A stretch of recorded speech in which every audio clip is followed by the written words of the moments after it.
Сонгуульд дахин өрсөлдөхт нь нэр хүндийг нь унгаж мэдхээр эргэлзээ бий болсны хариуд ерөнхийлөгч Барак Обама өөрийг нь Америк нэгдсэн улсад төрсөн эсэх, одоогийн албан тушаалаа хаших хэрэгтэй эсхийг асуусан хүмүүст хүчтэй няцаалт өгч төрсний гэрчлэгээгээ үзүүлжээ.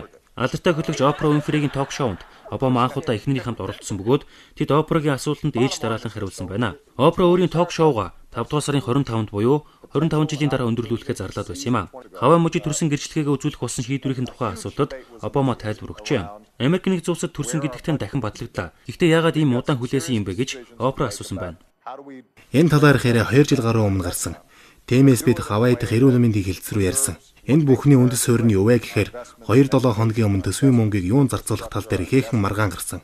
Өр алдагдлаа хэрхэн багасгах вэ гэд бидний гарах ёстой хэцүү шийдвэрүүд байна. Боловсрал дэд үтэц гол шинжилгээ судалгаанд оруулж байгаа бидний хөрөнгө оруулалт зэрэг асуудлын талаар маргаан явагдаж байх үед би мэдэгдэл хийсэн. Бүгд найрамдагчид өөрсдийн төлөвлөгөөнд санал өгсөн. Хамгийн анхаарал татсан мэдээ нь энэ төрсний гэрчлэгээний талаар байсан.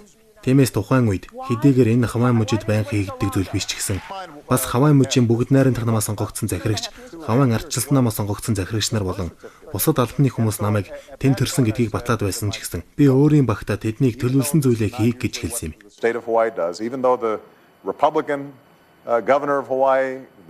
Ажлын байр шатхууны үн өрийг хэрхэн багасгах, дэлхийн ертөнцид гарч байгаа өөрчлөлтүүдэд хэрхэн нүүр тулах гэх мэт хүмүүст хамаатай чухал асуудлын талаар ярихын чухлыг Обама онцлоод анхаарал татахын тулд дэмий зүйл ярьж байгаа хүмүүс биднийг сатааруулж чадахгүй гэжээ. Ийхүү Обама Америк нэгдсэн улсад төрсөн нь үнэн эсэх талаарх яриа хэвлэл мэдээллийн анхаарлын төвд байсан юм а.